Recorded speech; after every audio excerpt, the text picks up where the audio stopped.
परम प्रीतो। वशिष्ठ जी परम प्रीत से युक्त होकर नामकरण कर रहे हैं। इसका मतलब बड़ी प्रसन्नता हुई वशिष्ठ जी, परम आनंद मिला। कब? बोले जब रामलला सरकार को गोद में लिया, कौशल्या आनंद वर्धन को गोद में लिया वशिष्ठ जी ने और नामकरण करने चले, तो गोद में लेते ही वशिष्ठ जी की आंखें बंद हो गई, ध्यान की समाधि में चले गए और कुछ देर तक ध्यानस्थ थे गुरुदेव वशिष्ठ और परम आनंद का अनुभव कर रहे थे। क्यों? बोले ब्रह्मा जी की उन बातों का स्मरण कर रहे थे। किन बातों का? बोले ब्रह्मा जी के पुत्र हैं वशिष्ठ जी महाराज, ब्रह्मपुत्र। जब महाराज इक्ष्वाकु अयोध्या के राजा बने तो ब्रह्मा जी ने वशिष्ठ जी से कहा कि आप इनके पुरोहित बनकर के जाओ, इनके आचार्य बनकर के आप जाओ। तो वशिष्ठ जी ने कहा हम पुरोहित नहीं बनेंगे। क्यों? बोले पुरोहित का जो कर्म होता है बड़ा मंद कर्म होता है। वो पुरोहित कर्म अति मंदा, वेद पुराण सुमित कर निंदा। क्यों मंद कर्म है? इसलिए मंद कर्म हो जाता है कि पौरोहित्य करने वाले ब्राह्मण को कभी कभी जजमान की धौंस सुननी पड़ती।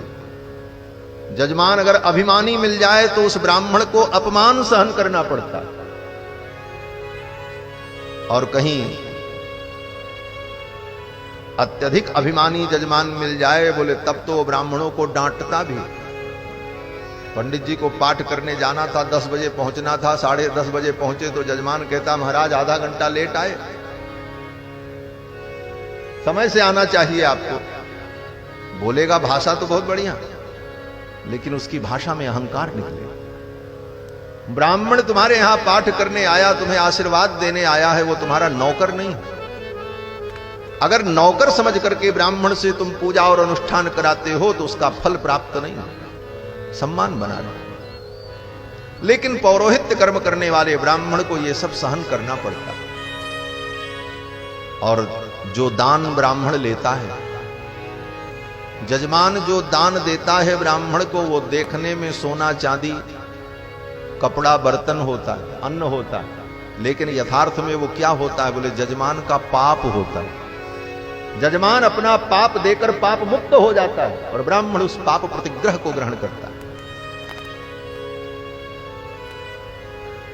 सोचो, ब्राह्मण दान लेकर तुम्हारे पाप को ग्रहण करके तुम्हें पाप मुक्त करता है, यह कितनी बड़ी उसकी कृपा है। अब उस पाप से वो कैसे बचे? वो ब्राह्मण उस पाप से कैसे बचे जिसने तुम्हारा पाप लिया? बोले तो शास्त्र ने कहा तुम तप करो, इसीलिए ब्राह्मण का जीवन तपोमय होता। वो संध्या करे, गायत्री का जप करे, अग्निहोत्र करे, त्याग पूर्वक जीवन व्यतीत करे, नित्य वेदादि ग्रंथों का स्वाध्याय करे। इसीलिए ब्राह्मण का जीवन तपोमय। ब्राह्मण का जन्म ही तपस्या के लिए होता। ब्राह्मण का जन्म ही तपस्या के लिए होता। और जो ब्राह्मण के कुल में पैदा होकर तप नहीं किया, उसका ब्राह्मण कुल में पैदा होना बेकार है।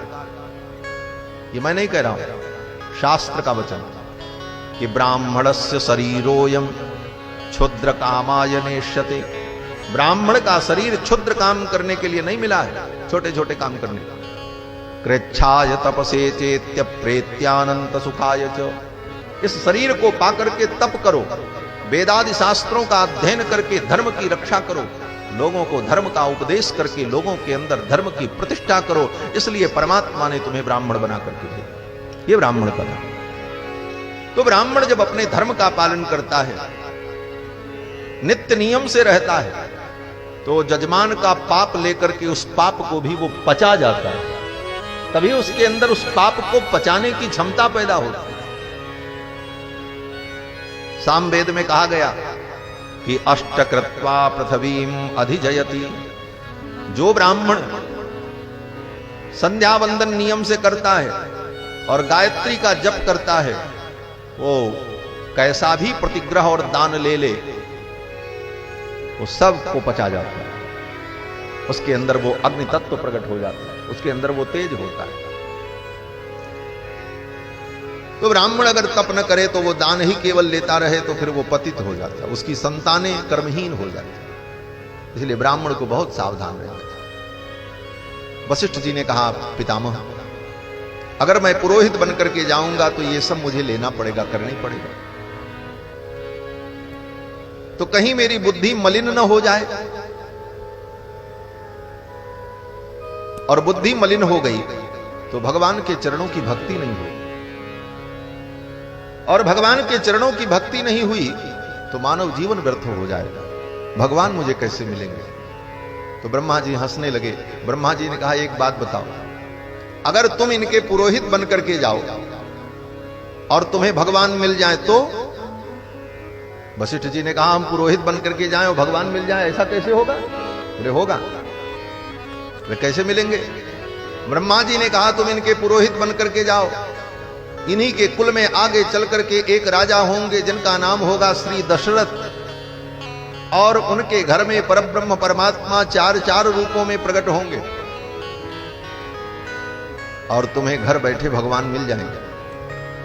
वशिष्ठ जी ने कहा, ऐसा होगा? बोले हाँ। और भगवान बालक ब्रह्म के प्रकट होंगे, उनका जात कर्म संस्कार, नामकरण संस्कार, यज्ञोपवीत संस्कार, ये सब तुम कराओगे। भगवान बालक बनकर के तुम्हारी गोद में खेलेंगे, तुम्हारे गुरुकुल में पढ़ने जाएंगे, उनकी उंगलियों को पकड़ करके तुम लिखना सिखाओगे, उनको बैठा करके वेद मंत्र रटाओगे, और वो बाल लीला करते हुए तुम्हारी गोद में बैठेंगे, तुम्हारी गोद में खेलेंगे, और कभी कभी खेलते खेलते तुम्हारी दाढ़ी भी पकड़ करके खींचेंगे। बालक तो ऐसे ही करते। वशिष्ठ जी ने कहा, परब्रह्म परमात्मा सच्चिदानंद अखिल कोटि ब्रह्मांड नायक मुझे इतने सुलभ हो जाएंगे? ब्रह्मा जी ने कहा, वो तुम्हारी गोद में खेलेंगे, बाल लीला करेंगे, कभी सूसू भी कर देंगे। हाँ, बालक तो ऐसा भी करता है। वशिष्ठ जी महाराज इन भावनाओं को सोचकर भाव विभोर हो गए, ये सुख मुझे कब मिलेगा? वशिष्ठ जी ने कहा, मैं जाऊंगा, तैयार हो। इसी शर्त पर गुरुदेव वशिष्ठ रघुकुल के पुरोहित बनकर के आए, और महाराज इक्ष्वाकु से लेकर के दशरथ जी तक जितने राजा हुए, सभी राजाओं का जात कर्म, नामकरण, अन्नप्राशन, चूड़ाकरण, कर्ण वेद, यज्ञोपवीत, विवाह आदि संस्कार, श्राद्धादि कर्म संपन्न कराते रहे, केवल इसी आशा में कि मुझे एक दिन भगवान मिलेंगे।